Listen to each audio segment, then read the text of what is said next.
Hello students, आज हम लोग कबीर दास का जीवन परिचय पढ़ेंगे। आप लोगों के कोर्स में जीवन परिचय और रचनाएं क्वेश्चन पूछा जाएगा कि किसी एक कवि का जीवन परिचय लिखिए तथा उनकी एक रचना का भी नाम लिखिए। तो आपको जीवन परिचय लिखना होगा और कोई एक रचना लिखनी होगी। तो कबीर दास का जीवन परिचय आज हम लोग पढ़ेंगे। कबीर दास जी निर्गुण भक्ति काव्यधारा की ज्ञानाश्रयी शाखा के कवि थे। ज्ञानाश्रयी मतलब कि जिन्होंने ज्ञान को प्रधान माना था, और प्रेमाश्रयी शाखा के कवियों ने प्रेम को प्रधान माना था। कबीर दास जी ज्ञानाश्रयी शाखा के कवि थे। उन्होंने माना था कि भक्ति में ज्ञान सबसे अधिक महत्वपूर्ण है, और इसीलिए इन्होंने गुरु के महत्व को सबसे अधिक माना था, क्योंकि गुरु की सहायता से ही ज्ञान की प्राप्ति होती है। तो कबीर दास का जीवन परिचय। कबीर दास जी का जन्म मान्यताओं के अनुसार एक विधवा ब्राह्मणी के गर्भ से हुआ था। तो उसने लोकलाज के भय से इन्हें लहर तारा नामक तालाब के किनारे छोड़ दिया था। तो वहाँ पर एक नीरू और नीमा नामक जुलाहे दंपति, जुलाहा मतलब मुस्लिम ने इनको वहाँ पाया, जिनकी कोई संतान नहीं थी, और वो अपने घर ले आए और इनका पालन पोषण किया और इनका नाम कबीर दास रखा। इसीलिए कबीर दास जी के अंदर दोनों संस्कार थे, हिंदुओं के भी और मुस्लिमों के भी। और इन्होंने जाति पाति का खंडन किया, उसका विरोध किया। इनका मानना था कि सभी मनुष्य ईश्वर की संतान होते हैं, ना तो कोई जन्म से छोटा होता है, ना तो कोई बड़ा होता है, ना तो कोई ज्ञानी होता है, ना तो अज्ञानी होता है। सभी मनुष्य एक ईश्वर की संतान होते हैं, एक जैसे होते हैं।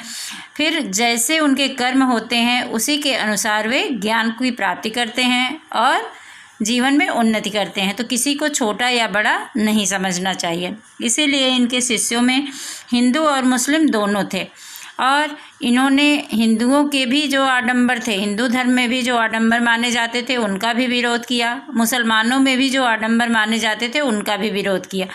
इन्होंने दिखावापन को दूर किया, मूर्ति पूजा के विरोधी थे।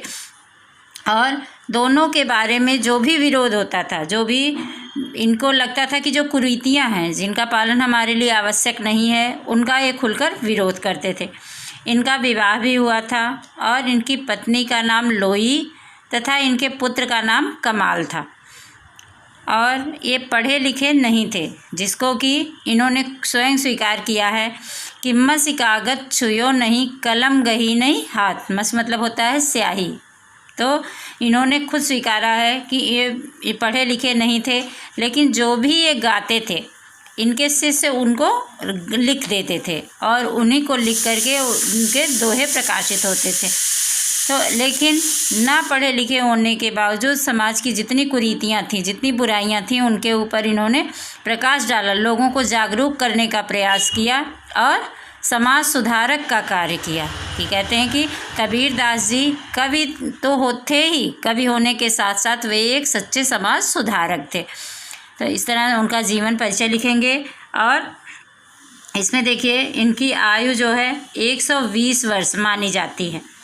कि इनका जन्म जो है हुआ था कि सन 1398 में इनका जन्म हुआ था, और मृत्यु हुई थी 1518 में।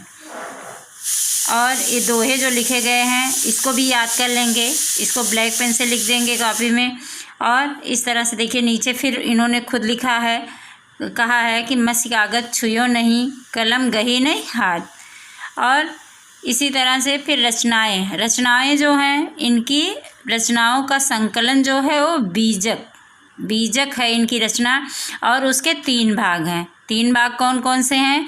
साखी, सबद, रामायणी। उसके 3 भाग हैं, और वही तीनों भागों का संकलन जो है वह बीजक है। कबीर दास जी की रचना बीजक, इसके 3 भाग हैं, साखी, सबद और रामायणी। ओके।